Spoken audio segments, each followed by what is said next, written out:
But, you know, they want to do all of these drills where they have thousands of people marching in the street with the North Korean leader there saluting and waving to everybody. They have these big missiles that they truck out through the street that are probably fake. They're not even real.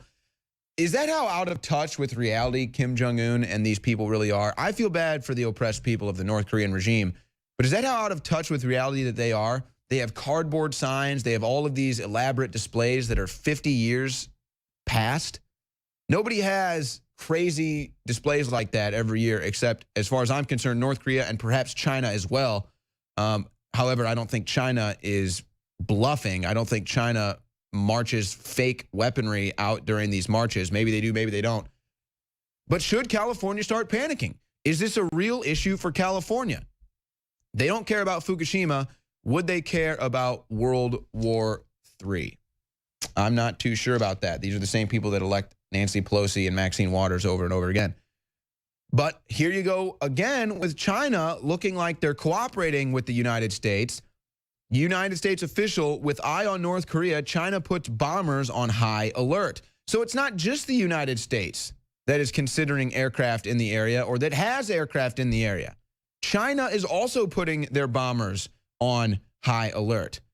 These are serious war games going on. So what have we covered? United States war games, North Korean war games, Chinese war games. It just goes on and on and on. And the question that remains is, who is China going to side with? They've been very tolerant of the North Korean regime, the North Korean communist dictatorship for a long time. The United States has said, we're not going to be tolerant anymore, and they want to work with China to do something about it. Now, China already rejected a coal shipment from North Korea. This was right on the heels of President Xi and President Trump meeting. Now Beijing may cut oil to North Korea. This according to a Chinese export. So China turns the screw on North Korea to prevent another nuclear test. So China now not doing coal deals. Are they not going to be doing oil deals as well? Is this another sign, along with the aircraft that are on high alert, the coal and now the oil? Are these all signs that Trump's brinksmanship with Chinese President Xi has worked to his favor, and that now he can get them to work with him on North Korea? Yes, this is a story from Forbes. Is China really abandoning North Korea?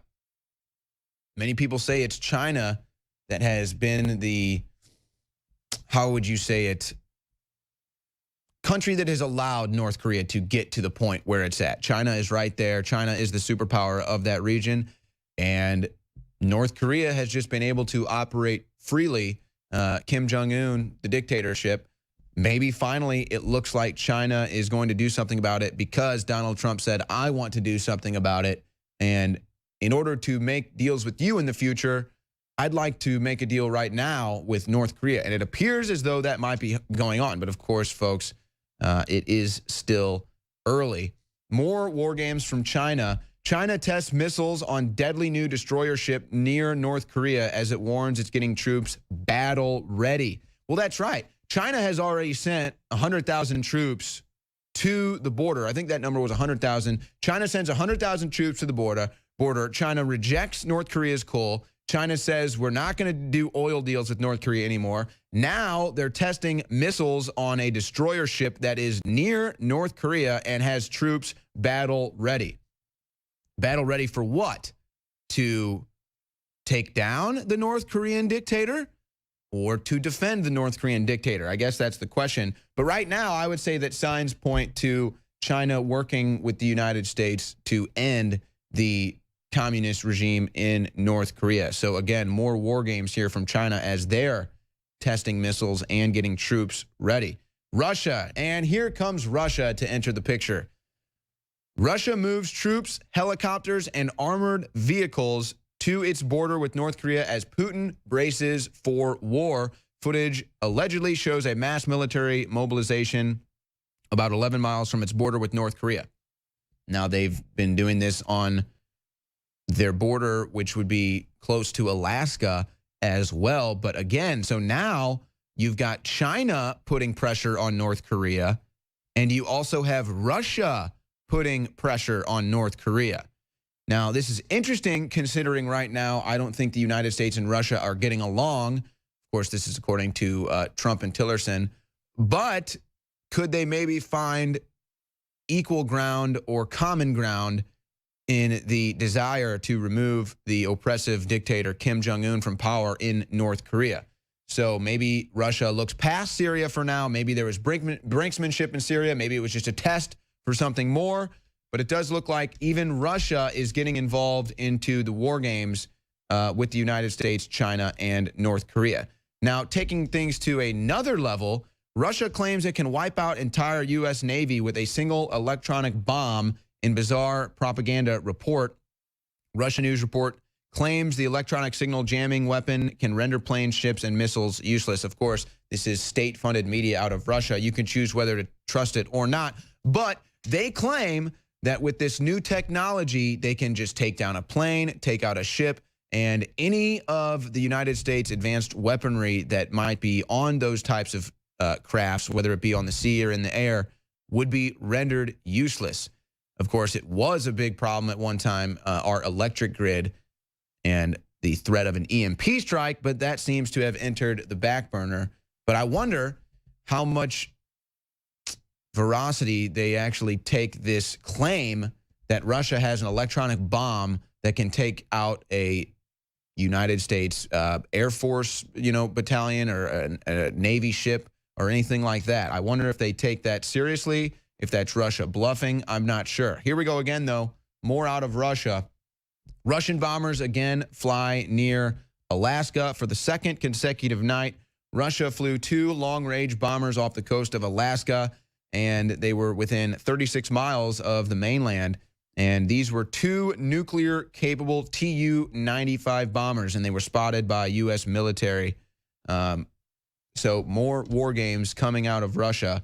And again, this is just all building up to World War III for me. I feel like they wouldn't be doing these war games to such a serious capacity if there wasn't a serious threat of war breaking out, or unless there are serious plans to either invade North Korea or to do something interventionist in the Middle East. I'm not sure what's going on, folks. I'm just trying to figure it all out. And we can see the war games being played in front of us. And all signs point to war when you see this stuff going on. It's impossible to sit here and try to report that with a straight face when it's such dire news to report, but that does appear what's going on. But what is the UN saying? The UN is saying it would be accidental.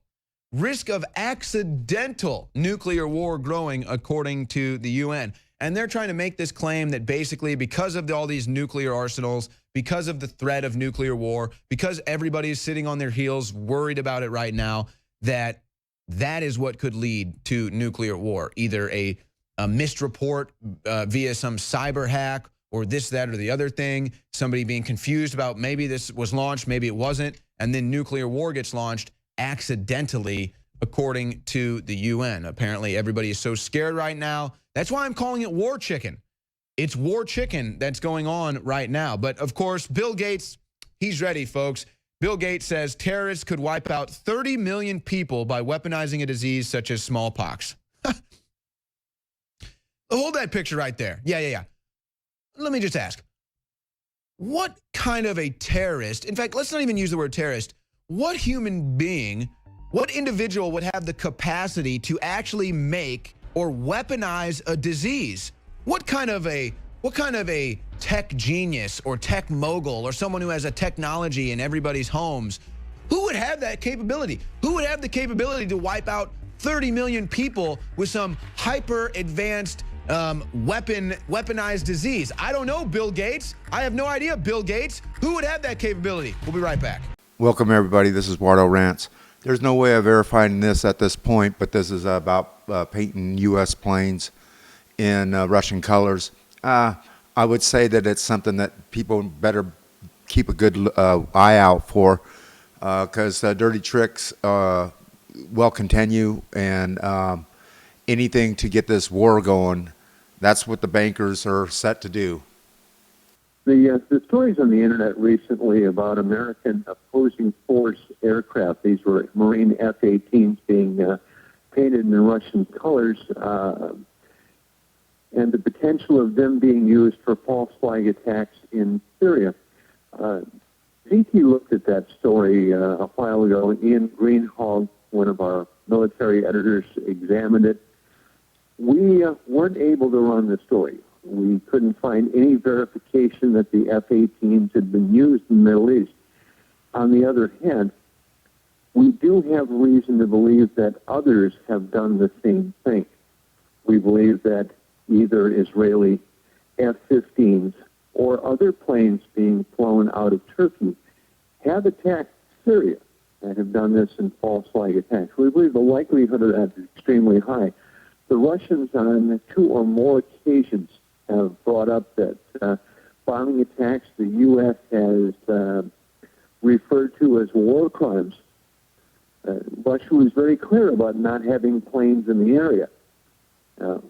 Sometimes these things may be artillery, sometimes they're bombing, but and the other thing we have to look at is the story itself and some of the people who've carried it.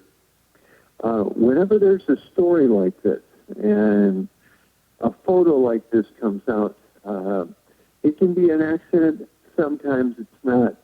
But what I think we need to accept that putting a little paint on an airplane is pretty easy, and that the Russians just recently moved new air defenses in and increased their radar coverage, and this kind of attack is quite likely one of the reasons the Russians have done that. We know that Israel has a history of false flags. They've been caught already attacking Syria.